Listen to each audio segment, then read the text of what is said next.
Salut, bienvenue au podcast Snake et Phil, épisode, on va dire 15.1, Ah, 0.02. épisode spécial preview de la série Montréal-Buffalo. Moi, c'est Nick, Moi, c'est Phil. Canadien sabre. Canadien, on va en parler très, très brièvement. Grosse victoire dans le match numéro 7 dimanche contre Tampa. 9 lancés. C'est l'histoire du match. Je pense que la plupart des gens savent déjà c'est quoi l'histoire. Là. On a gagné sur 2 buts de marde. On ne la méritait pas. On a gagné. On passe à Buffalo. Maintenant, les sabres sont gros, sont rapides, sont forts. Ils ont une excellente défensive. Puis ils ont un goaler quand même pas pire. Selon toi, Philippe, c'est quoi la clé pour le Canadien dans cette série-là? Plusieurs choses, mais je vais y aller avec la chose la plus simple. On gagne des face-offs, on joue simple et on essaye le plus possible de ne pas les laisser accélérer ou d'avoir des grosses poussées de vitesse là, sur une grosse longueur de la patinoire. Ça va être la clé la plus importante. Si on restreint les sables à une vitesse de croisière plus basse que la moyenne, on a des excellentes chances de gagner la série.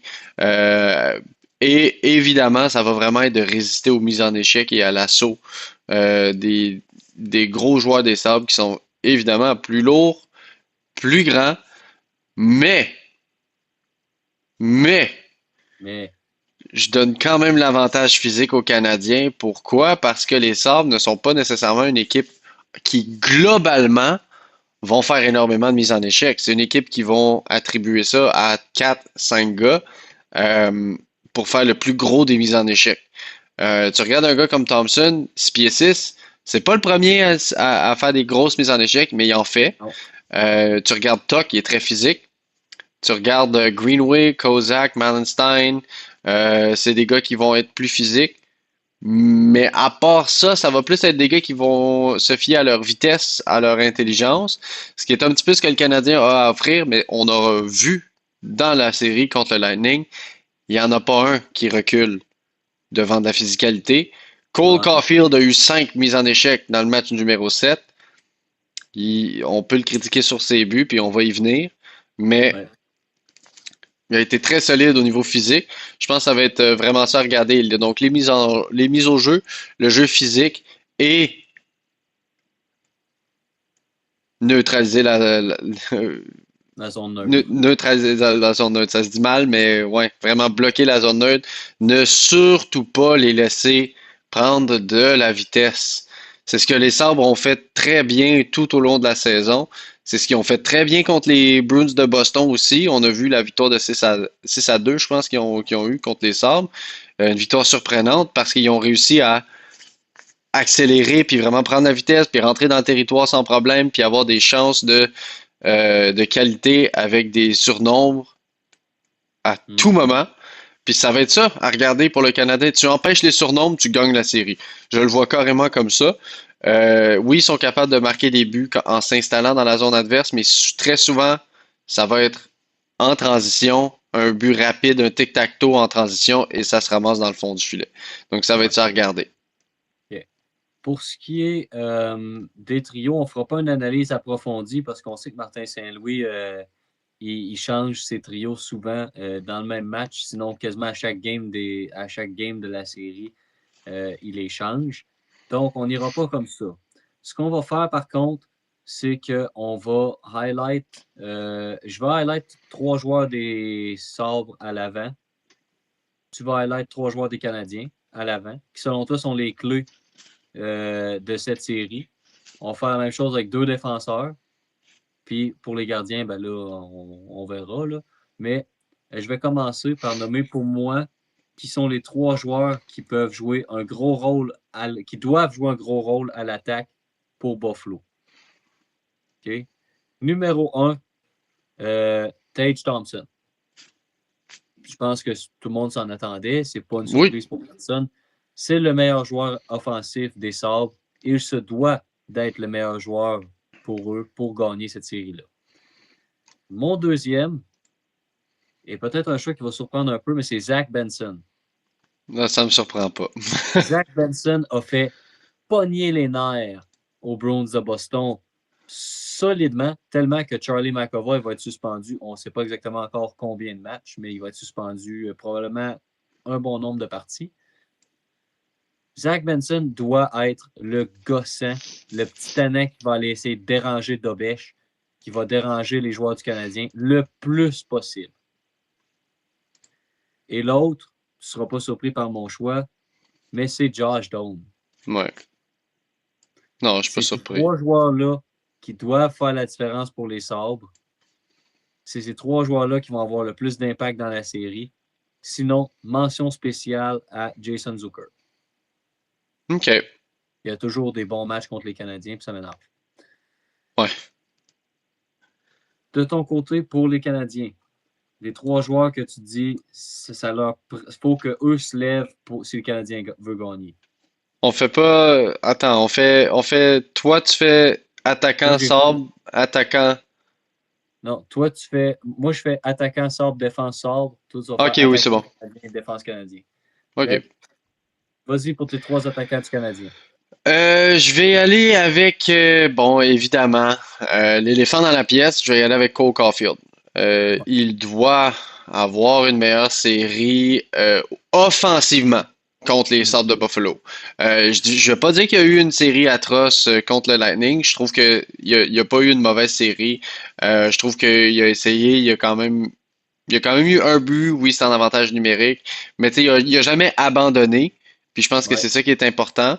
Puis il n'y avait aucun espace. Il était surveillé par deux des meilleurs éléments défensifs du côté du Lightning, donc McDonough, Cirelli. C'est pas le fun de jouer contre eux, c'est pas facile. Donc, on lui donne peut-être un petit peu plus de bénéfice du doute dans une série très, très, très, très, très, très, très, très, très serrée. Par contre, contre les Sabres, moi je pense qu'au moins dans la game 1 et 2, ça va être beaucoup plus ouvert.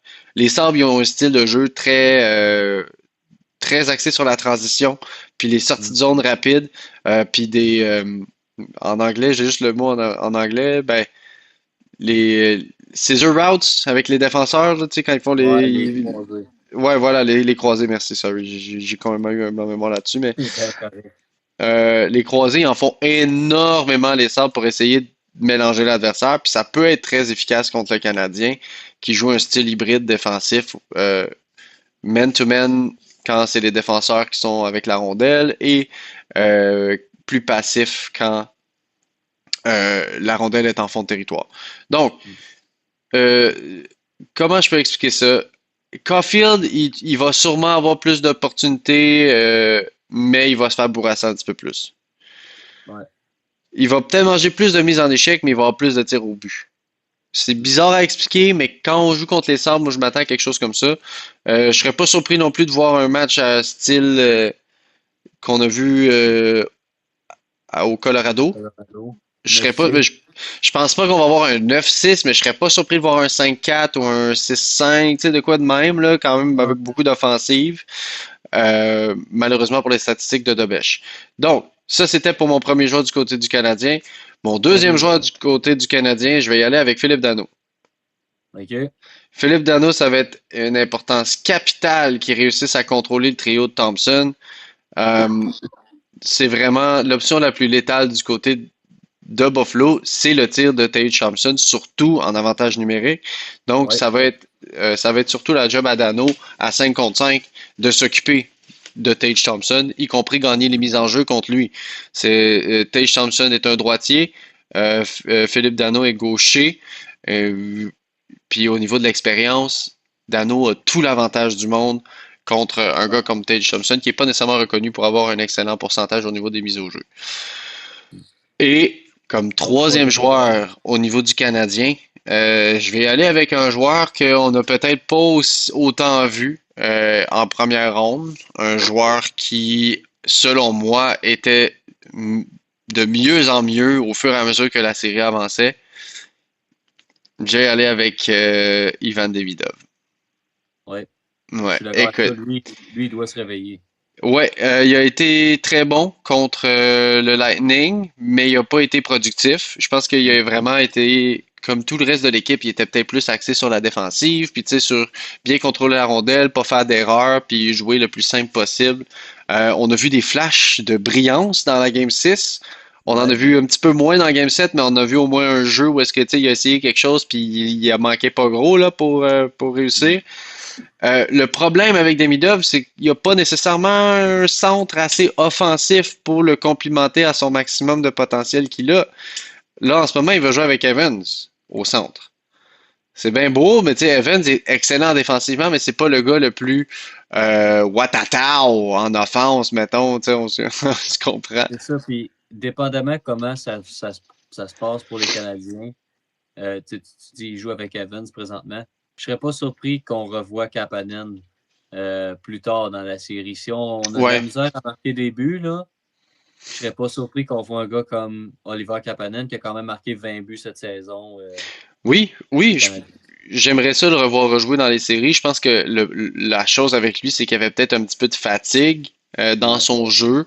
Tu sais, c'était sa première saison complète dans la Ligue nationale. C'est 82 matchs, c'est tough. Après ça, il faut que tu rentres dans les séries, il faut que tu en donnes encore plus, Mm. mentalement, physiquement et tout.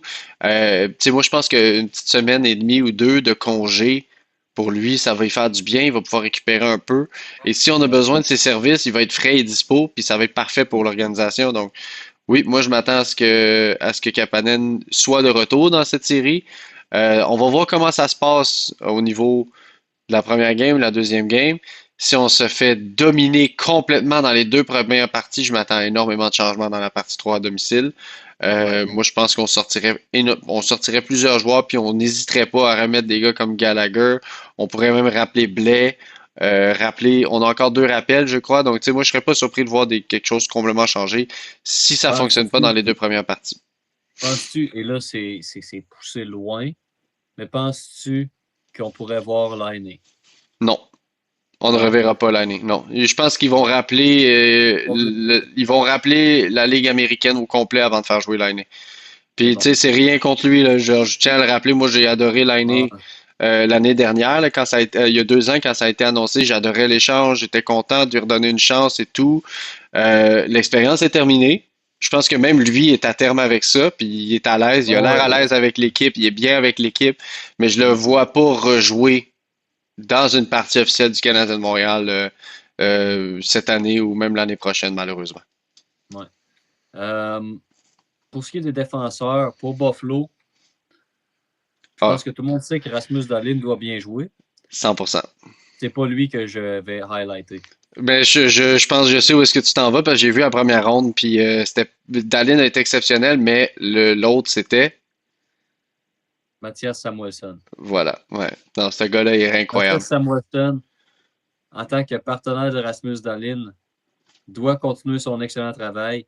Euh, surprenamment offensif, quand même. C'est un excellent two-way. Autant bon en attaque qu'en défense. C'est pas un gars qui va vous rack up 50 points, là, c'est pas ça que je dis, mais il performe très bien depuis le début des séries. Puis pour les Sabres, ça doit continuer parce qu'il a été vraiment incroyable en première ronde. J'ai pensé y aller avec un Owen Power parce que leur deuxième paire a été assez exposée contre les Bruins. Puis je pense que c'est aux Canadiens de prendre avantage de cette paire-là. Ouais. Mais la première paire des Sabres est juste tellement meilleure que n'importe quelle paire du Canadien, là. Ah, Euh, c'est vraiment. Ouais, pour moi, Samuelson, Dallin, c'est vraiment pas le fun à jouer contre. ouais. Puis Et Samuelson, juste souligner son contrat qui est comme. Son contrat, il va faire 4,3 millions pendant encore 4 ans dans les meilleures années de sa carrière. Puis on ouais, vient juste de découvrir son potentiel. ben, Samuelson, on avait découvert son potentiel à Buffalo il y a quelques saisons. On lui avait proposé un contrat de 8 ans, justement, à Ouais, ce 4,3-là. Il a très bien joué la première année de ce contrat-là. Après ça, il a été nul pendant genre 2 saisons. Puis là, il est de retour à être en forme spectaculaire. mais Mais ouais, écoute, vas-y. t'as un gars, mettons, comme lui qui tomberait à Jean libre cet été, ça ferait probablement 8-9 millions facile. Là, Buffalo, là, a un cap hit incroyable. C'est lui qui doit se lever et jouer une très bonne série contre les Canadiens. Parce qu'on sait que Darlene va bien jouer. On sait que Stanley va frapper. Euh, on sait que Timmins est un solide défenseur numéro 6. Ça se joue sur Samuelson. Si son jeu baisse d'un cran, ça va coûter cher au sable. Si son jeu reste à un niveau élite comme il est là, ça va être payant. Ton avis sur le défenseur du Canadien? Est-ce que tu y vas la route que tout le monde pense avec un Lane Hudson ou est-ce que tu nous surprends? Ben moi, je pense pas que je vais surprendre qui que ce soit parce que c'est pas la première fois que je le mentionne. Tu sais ce que je vais dire. Tu sais ce que je vais dire. J'en ai parlé cette semaine. Moi, je comprends pas comment on est encore aussi méchant avec ce joueur-là. Mike Matheson. Mike Matheson. Ouais. Écoute, le gars, il a été sur la glace.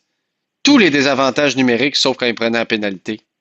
Le gars était broché à Nikita Kucherov toute la série. Kucherov Toute a la été série. nul.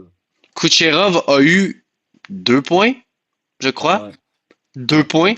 Il n'a rien fait. Il a été frustré visiblement. Plus la série avançait, plus on voyait un Nikita Kucherov frustré, qui avait pas l'air d'être content, peu importe ce qui se passait. Un petit Ouais. hors-jeu, puis il a failli tuer un arbitre, tu sais, genre. Ouais. Écoute, il était frustré plus ça avançait. Et qui était tout le temps sur lui? Mike Matheson. Je m'excuse, là, mais tout le monde tu sais, qui ont juste focusé sur son erreur. Oui, c'était une erreur. Oui, il n'aurait pas dû shooter. Oui, il a pris une pénalité en fin de partie dans le match numéro 7. Ça a stressé tout le monde. Oui, je le sais. Sans Mike Matheson, on est sorti en 4 games. Puis je niaise même pas, là. Ouais, On honnêtement, est là, sorti en 4 games, peut-être 5 parce que Dobesh existe. Mais tu sais, Mike Matheson a été le catalysme défensif pour le le Canadien. catalyseur. Le catalyseur défensif. Voilà, merci, merci. Ben écoute, tu le regardes jouer, puis on dirait qu'il est invisible. Il est pas flashy, mais il est C'est pas. ça. Il fait sa job. C'est une transformation, Mike Matheson. Tout le monde s'attend à revoir puis on voit des flashs de ça des fois, là, mais tu sais, le Matheson de 2022, 2023, c'était notre number one defenseman, puis c'était notre défenseur offensif, puis il allait toujours pour l'attaque. Mais là, on a Lane Hudson, puis depuis un an et demi, on le voit vraiment se transformer en une espèce de défenseur offensif incroyable. Puis le gars, il est Défensif. intelligent, là. Il est intelligent à sa glace, puis ça paraît. Mais Ouais. une fois de temps en temps, tu vas revoir ce Mike Matheson des années, peut-être 2, 3 ans. Mais en ce moment, là, il joue le plus gros hockey défensif chez le Canadien au complet, y compris Philippe Danault, là. Y compris Ouais. Jake Evans, y compris Josh Anderson. Mike Matheson est le meilleur joueur défensif du côté du Canadien. Et il est sous-estimé, il est oublié. On pense juste à Lane Hudson, là, on focus sur Noah Dobson ou Jack Eye parce qu'il fait des grosses mises en échec. À regarder jouer Mike Matheson 5 minutes, c'est plate, là. C'est plate. Mais la façon qu'il se positionne sur la glace, la façon qu'il empêche le gars de passer, comment il récupère la rondelle, puis il fait un tourniquet ou peu importe pour prendre un petit peu d'espace. Quand il tient le gars de même en repartant l'attaque, il fait tout très, très, très bien. Mais encore une fois de temps en temps, il va faire des petites erreurs, puis on va juste voir ça parce que c'est les séries, puis dès que tu fais une erreur, ça va te coûter cher. On va juste penser à ça, on va pas voir les 75 autres petites affaires qu'il a faites en tricotant sur le bâton d'un joueur juste assez pour pas qu'il prenne un shot. Ou Ouais. en tout cas, il y a plusieurs choses que je trouve qu'il fait très bien sa patinoire. Mais moi, je vous dis, regardez juste Mike Matheson pendant un shift, vous allez comprendre ce que je veux dire tout de suite. Tout de suite. C'est évident, mais c'est parce qu'il joue tellement un style qui est pas flashy, qui est pas le fun. On n'a pas tendance à mettre l'œil sur ce joueur-là, puis on va regarder genre un Demidov qui fait 8000 feintes, on va regarder ou même juste on va regarder Tage Thompson parce qu'il prend la moitié de l'écran, tu sais, quelque chose de même, mais genre on va pas regarder Mike Matheson. Ouais. Regardez-le s'il vous plaît 2 minutes, puis vous allez comprendre pourquoi je suis aussi positif à son égard. Puis, ben c'est ça. Ça, ce serait mon défenseur du côté du Canadien. C'est sûr que Lane Hudson va avoir une bonne série. J'ai hâte de voir ce que Noah Dobson va amener. Ouais. Un petit peu rouillé lors de sa présence, ce qui est normal. Tu reviens après Oui, par trois contre, semaines, il a un fait mois. le jeu défensif de la game. Oui, oui, oui. En match 7, là, le 2 contre 1, qui plonge puis il étire son bâton là, pour bloquer la passe de Brandon Hagel vers, je pense, c'était Cirelli qui était avec lui, c'était Point. Mais voilà. Incroyable. Mais Alors ouais, c'est mon choix. prochaine chose et dernière affaire qu'on highlight, en fait, ben, avant-dernière, le gardien. Qui a l'avantage? Est-ce que c'est Montréal avec un Dobèche excessivement confiant présentement, qui a été absolument incroyable contre le Lightning? Ou est-ce que c'est Buffalo avec Alex Lyon qui a quand même très bien terminé la série contre les Bruins? Si tu veux savoir mon avis, moi je donne l'avantage catégorique à Dobesh. C'est rien contre Lyon. Lyon, il va être excellent et tout. Moi, la seule statistique que j'ai vue par rapport à ça, puis oui, je sais, c'est des statistiques, c'est tout le temps différent en série, puis je m'attends à quelque Ouais. chose de différent, mais je veux quand même en parler juste pour mentionner. Vas-y. Euh, le Canadien et les Sabres ont joué 4 fois contre cette année. Ouais. 2 victoires, 2 défaites, donc égalité au niveau des victoires et des défaites. 2-2. Euh, qui était le gardien partant pour les 2 victoires du Canadien? Dobèche. Et qui était le gardien partant pour les Sabres lors des 2 défaites? Lyon. Et voilà, c'est tout ce que j'ai à dire par rapport au gardien. Donc, Canadien en 4. Non, moi j'ai mis Canadien en 6. Ah non, les Sabres sont trop bons pour que je pense pas qu'ils vont se faire sweep. Je pense pas Non, qu'il y ait un non. balayage sur la table des deux Euh, côtés. Ça va être une série très difficile en 6 ou 7 parties, ouais, d'un je suis bord ou de l'autre. d'accord. Moi, j'ai pris Canadien en 6. Dernière chose qu'on highlight. Ce soir, changement à l'alignement du Canadien. Yes! Euh, Arbor Jacky revient dans l'alignement. Struble sort de l'alignement. Et on voit pour la première fois depuis le début des séries Joe Veleno faire son entrée. Brendan Gallagher va être LT Scratch ce soir. On a parlé un peu off-cam. Jacky, on sait pourquoi il est là. C'est un début de série. Les premiers matchs sont toujours plus physiques que les fins de série. Je pense que ça va être comme ça à chaque année. Le Canadien va commencer la série avec un Jacky, à moins Ouais. qu'il devienne de plus en plus solide défensivement. Euh, Présentement, je pense que défensivement, Struble est un peu plus solide, ou en tout cas, Saint-Louis préfère la game de Struble, peut-être un peu plus discipliné. Euh, Mhm. mais Jacky, on en a besoin pour un début de série comme ça, surtout contre une équipe costaude comme les Sabres. Joe Veleno, comme tu l'as mentionné dans le podcast, non, tu m'as mentionné ça off-cam, excuse. Euh, les Sabres, puis là, c'est toi qui m'as apporté ça, donc je te donne le crédit, mais c'est la pire équipe de la Ligue pour les mises en jeu. Joe Veleno, sa Ouais, pendant la force saison régulière, ouais. pendant la saison régulière. Joe Veleno, sa force, c'est les mises en jeu, c'est le territoire défensif. Underrated, il est capable de forecheck. Donc, je pense qu'on va avoir des belles surprises ce soir pour l'alignement du Canadien. Ça va être vraiment le fun de voir ces gars-là ce soir. Puis, petite prédiction pour le score? Ouais, ben moi je pense que j'avais lui mentionné un petit peu plus tôt. Moi, je vais penser à je vais y aller avec un 5-4 Montréal. Non, en fait, je vais y aller avec un 5-4 Buffalo même. Je pense qu'ils vont partir avec la première game de la série. Sais-tu quoi? Moi aussi, ce soir, je pense que Buffalo va l'emporter. J'y vais avec un 4-3 en prolongation. En prolongation, ok. Ok, Ouais, intéressant. en prolongation.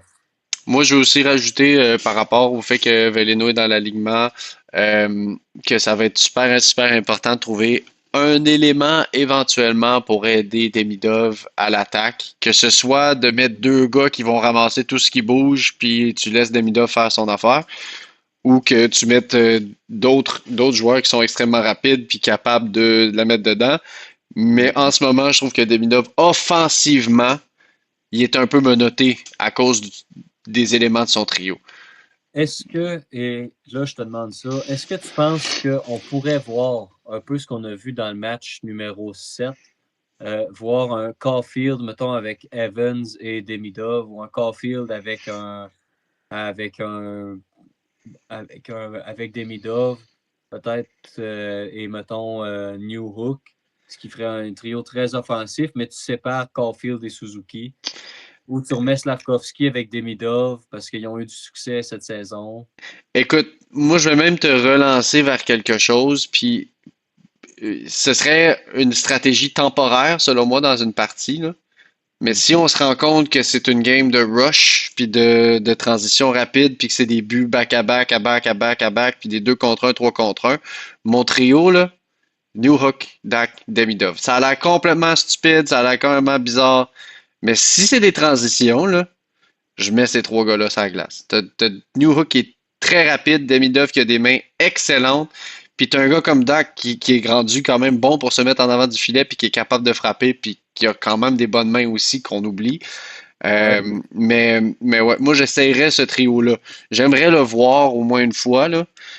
Par contre, je pense qu'il va vraiment. Je pense que Saint-Louis va rester avec ces trios-là pour la première game. Je pense pas qu'il va faire du line shuffling tout de suite. Je pense que le but du line shuffling aussi contre Tampa, c'était d'empêcher Tampa de faire des changements faciles pour eux, puis vraiment de revenir avec un avantage selon les joueurs qu'il y avait. Il avait trouvé des solutions parfaites pour contrer certains éléments du Canadien. Puis dès que ces éléments-là sautaient sa glace, il faisait un changement rapide pour venir matcher. Puis Ouais. Martin Saint-Louis, je trouve qu'il a fait une bonne chose en faisant un petit peu des casse-têtes avec ses trios pour un peu mélanger, puis un petit peu jouer avec les trios aussi de l'autre bord, parce qu'il savait que certains joueurs allaient rester sur certains joueurs aussi du Canadien. Donc, moi, je pense qu'avec les sabres, il va y avoir un petit peu moins de line shuffling pendant les premières games. Les sabres qui vont pas nécessairement faire du gros matchage de ligne, à part quelque chose de standard aux mises au jeu. Mais en tout cas, je m'attends pas à quelque chose d'aussi compliqué que ce que Cooper faisait euh, sur la glace, parce que les Sabres, ils ont peut-être pas autant d'expérience pour faire ça à perfection comme le Lightning a fait.